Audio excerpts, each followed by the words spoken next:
স্বৈরাচারের দোসররা জুলাই বিপ্লবকে প্রশ্নবিদ্ধ করতে বিভিন্ন ষড়যন্ত্র করছে। স্বৈরাচারীরা আবার ফিরে এলে শহীদ ও আহতদের পরিবার সহ সবার অস্তিত্ব সংকট তৈরি হবে বলে জানিয়েছেন বৈষম্য বিরোধী ছাত্র আন্দোলনের অন্যতম সমন্বয়ক সার্জিস আলম। এদিকে কোনো বহিরাগত শক্তির আশীর্বাদ নয়, জনগণের ম্যান্ডেটই হবে ক্ষমতায় আসার একমাত্র উপায় বলে মন্তব্য করেছেন যুব ও ক্রীড়া উপদেষ্টা আসিফ মাহমুদ সজীব ভুঁইয়া। বিস্তারিত জানাচ্ছেন মাহমুদ হোসেন।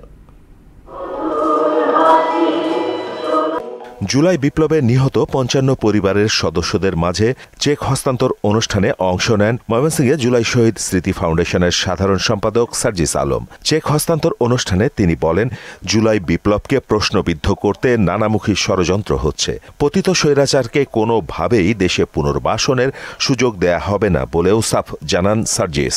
শেখ হাসিনার দোষরা ফিরে আসে, আমাদেরকে তখন এমন বলবে যে আমরা ফাউন্ডেশনে ২০০০ টাকা আত্মসাৎ করেছি, এই জন্য আমাদেরকে জেলে পাঠিয়ে দেওয়া হবে। এবং এটা শুধু আমাদের সাথে সম্পর্কিত নয়, আমাদের সবার আত্মসম্মানের সাথে সম্পর্কিত। আপনাদেরকে এই যে একটা প্রাথমিকভাবে আর্থিক সহযোগিতা করা হচ্ছে, এটা মাত্র শুরু।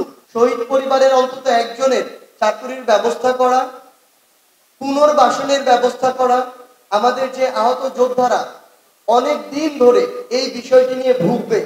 এদিকে কুমিল্লার মুরাদনগরের ডিআই সরকারি হাই স্কুল মাঠে মুরাদনগর উপজেলাবাসীর গণসংবর্ধনা অনুষ্ঠানে যোগ দেন স্থানীয় সরকার এবং যুব ও ক্রীড়া উপদেষ্টা আসিফ মাহমুদ সজীব ভুঁইয়া।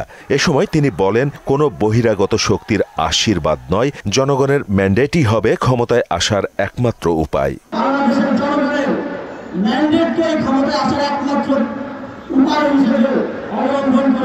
অন্য কোনো বহিরাগত শক্তির আশীর্বাদ নয়। কুমিল্লাকে একটি প্রশাসনিক বিভাগ রূপান্তরের জন্য